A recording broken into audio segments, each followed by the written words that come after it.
Hey everyone, I'm Matthew Francis, and I'm going to show you how to make the classic original fettuccine Alfredo.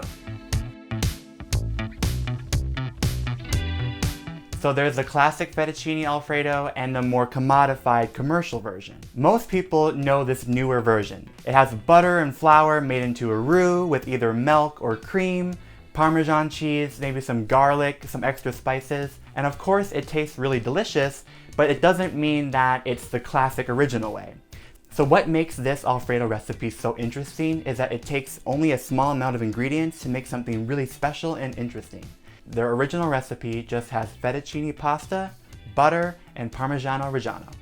Because basically, if you use a good amount of good quality butter and cheese, you can mimic the same flavors and textures and creaminess that you would get from the American Alfredo, just with less ingredients and better quality. Because the Parmigiano Reggiano cheese does have notes of garlic and spices and cheesy goodness without having to add all that extra flavors and powders and spices. It kind of comes naturally in the aging process of the Parmigiano Reggiano. So here's the process for making the classic fettuccine Alfredo. So basically what you want to do is bring up a big pot of water to a boil, let it go until it's really hot, and then you can add in some either fresh-made fettuccine pasta or some good quality dried store-bought fettuccine. And then take a good bit of salt and sprinkle it into the water. Again, this is so important to really flavor your pasta. You don't want to skip this step of salting your water. Then just cook the pasta as either your box says or your bag says, but usually it's anywhere between 3 to 7 or 8 minutes. You want the pasta to still be al dente, which means to the tooth, which means it's tender enough to enjoy eating, but it's firm enough that you can kind of still taste that it's like alive and it's not mushy or soft. Then once your pasta is al dente, it's cooked, it's tender, we want to save all that really great pasta water.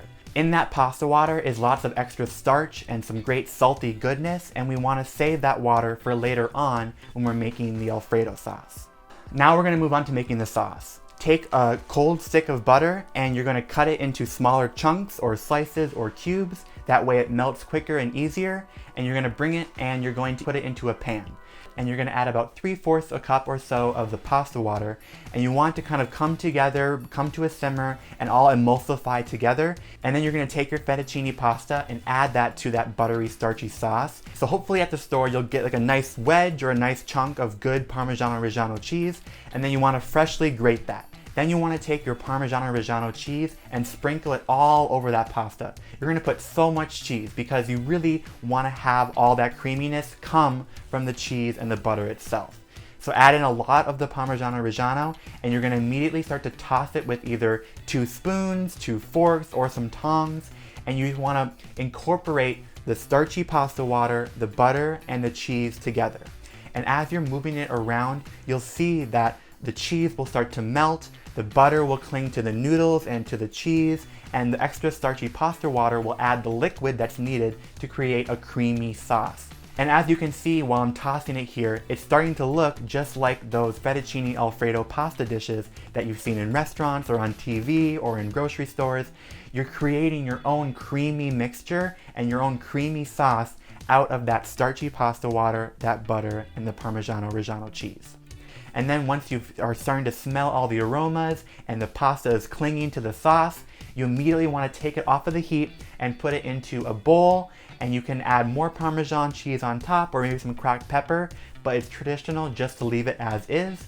And you want to eat this fresh fettuccine Alfredo as soon as you possibly can. The longer that it sits, the butter will start to leak out and separate, the cheese will kind of congeal and get hard, and the noodles will get really cold and they'll fall apart. So you really want to enjoy this dish fresh while everything is still warm and moist and loose. Isn't that exciting how you can save the pasta water and use that to make a more creamy sauce? You also can do that with marinara sauces or gravies or with other types of cream sauces or cheese sauces for pasta. Pasta water is so useful, don't just chuck it down your sink. Thank you for hanging out with me. If you enjoyed watching this video, please subscribe to Allrecipes. We make a ton of helpful videos that are going to be so useful for you in the kitchen at home. And don't forget to press the notification bell so you don't miss any of the great videos we do make. And down in the comments below, tell me, would you want to try this older, more classic version, or are you going to stick with the American version? Let me know. Both are great. I'm Matthew Francis, and I'll see you next time.